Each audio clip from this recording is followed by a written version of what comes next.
Hello friends, welcome to ఈ తరగతి.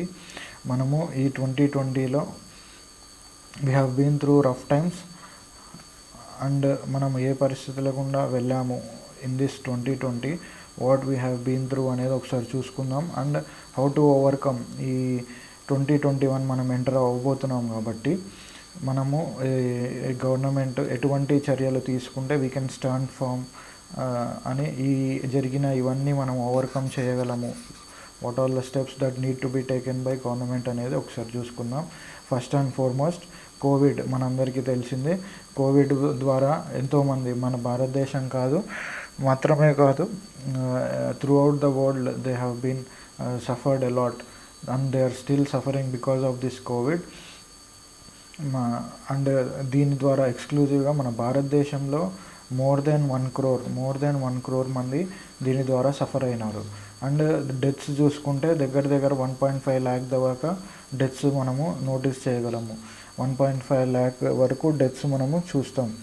And ఇది మాత్రమే కాకుండా what we have been through అనేది లెట్స్ గో త్రూ దట్ రఫ్గా. సిన్స్ ఏప్రిల్ నుంచి మనం చూసుకుంటే ఇంటర్నేషనల్గా ఏం జరుగుతుంది అంటే, ఇంటర్నేషనల్గా ఇష్యూస్ వచ్చేసి చైనా బార్డర్ దగ్గర మనము we have noticed at the eastern Ladakh దగ్గర మనం చూసాము చాలామంది సోల్జర్స్ చాలామంది చనిపోయారు. We salute you sir for your sacrifice. And ఇంటర్నల్గా మనం ఒకసారి చూస్తే ఇంటర్నల్గా what we have been through అనేది నక్సల్ ప్రాబ్లమ్స్ కానీ నక్సలైట్ వైలెన్స్ని లేదా at the same Jammu and కాశ్మీర్ది కూడా what they have been through అనేది we noticed. West Bengal elections 2021లో రానై ఉన్నాయి.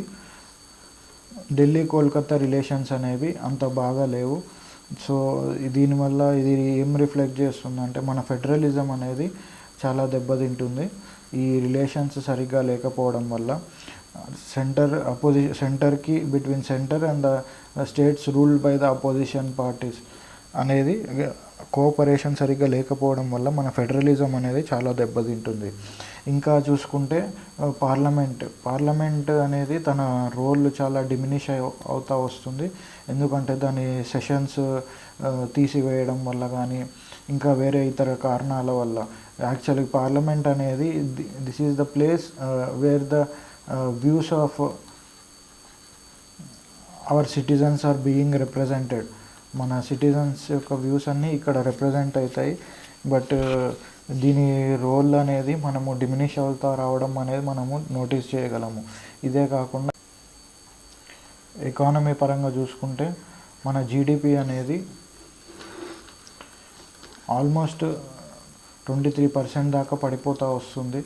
సో ఇది ఓన్లీ ఫార్మల్ సెక్టర్స్ కన్సిడర్ చేసుకుంటే the fall has been noticed only considering the formal sector, whereas informal sector అనేది మన దగ్గర 80% ఉంటుంది. సో అది మనం కన్సిడర్ చేస్తే how much fall would have happen అనేది యూ కెన్ ఇమాజిన్. సో అది ఇప్పుడున్న పరిస్థితి. Human development index HDI human development index India rank వచ్చేసి 131కి పడిపోయింది. 131 ర్యాంక్ ఇండియా. దీంట్లో యాక్చువల్లీ ఈ HDI అనేది UNDP వాళ్ళు ఇస్తారు. దే కన్సిడర్ యావరేజ్ కొన్ని కీ డైమెన్షన్స్ని తీసుకొని వాళ్ళు ఈ HDI అనేది ఇస్తారు. సో ఏవి కన్సిడర్ చేస్తారు అంటే లైఫ్ ఎక్స్పెక్టెన్సీ కానీ education dimension, expected years of schooling. And one more thing is gross national income per capital బేస్గా తీసుకొని క్యాల్కులేట్ చేసి ఈ మూడిటి యావరేజ్ని బట్టి they give a rank. So మన ర్యాంక్ వచ్చేసి 131కి పడిపోయింది. అండ్ ఇదే కాకుండా గ్లోబల్ ఎకనామిక్ ఫ్రీడమ్ ఇండెక్స్ అనేది మనం చూసుకుంటే ఇది వచ్చేసి ఫ్రేజర్ ఇన్స్టిట్యూట్ కెనడా వాళ్ళు ఇస్తారు. ఈ ఇండియా దీంట్లో కూడా 26 స్థానాలు పడిపోయింది. And present rank is 105.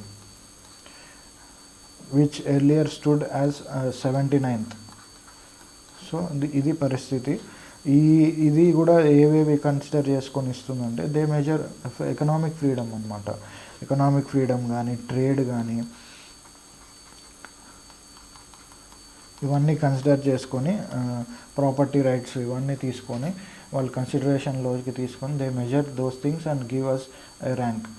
So అది మనకు ఇప్పుడు 105కి పడిపోయింది. సోషల్ ఇష్యూస్ అలాంటివి చూసుకుంటే మనము law against forced conversion of marriage అనేది చూడొచ్చు. ఆల్రెడీ డివైజివ్ పాలిటీ మనకి ఇప్పుడు జరుగుతుంది. దీంట్లో మరి ఇటువంటివి డివిజన్స్ అనేవి ఇంత మాత్రము మంచివి కాదు సొసైటీకి. మార్చ్ ప్రొటెస్ట్ మనము చూస్తూనే ఉన్నాము గత చాలా రోజుల నుంచి. ఈ ప్రొటెస్ట్ సుప్రీంకోర్టు ఇన్వాల్వ్ అయినప్పటికీ దీని నుంచి పెద్ద రిజల్ట్ అయితే మనము చూడలేదు. అండ్ జాబ్ క్రియేషన్, అన్ఎంప్లాయ్మెంట్ అనేది ఇప్పుడు చాలా ఎక్కువ అయిపోయింది. As you have noticed, job creation అనేది గవర్నమెంట్ తీసుకొని రావాల్సింది అవసరము చాలా ఉంది. మార్కెట్లో డిమాండ్ అనేది క్రియేట్ చేస్తే జాబ్ ఆపర్చునిటీస్ పెరిగే అవకాశం ఉంది. సో ఈ గవర్నమెంట్ డిమాండ్ని మార్కెట్లో క్రియేట్ చేయడము, ఇంకా న్యూ ఇండస్ట్రీస్ని ఎంకరేజ్ చేయడము, ఇటువంటివి చేయాల్సిన అవసరం చాలానే ఉంది ఇప్పుడున్న పరిస్థితుల్లో ముఖ్యంగా.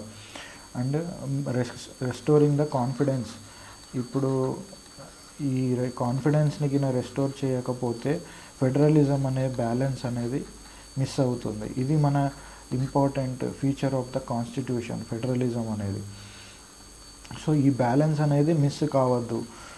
ఈ క్రైసిస్ ఆఫ్ కాన్ఫిడెన్స్ అనేది ఉండకూడదు. సెంటర్ స్టేట్ రిలేషన్స్ ఫామ్గా ఉండాల్సిన అవసరం ఉంది. And we'll discuss the other issues what we have been through అనేది. Thank you.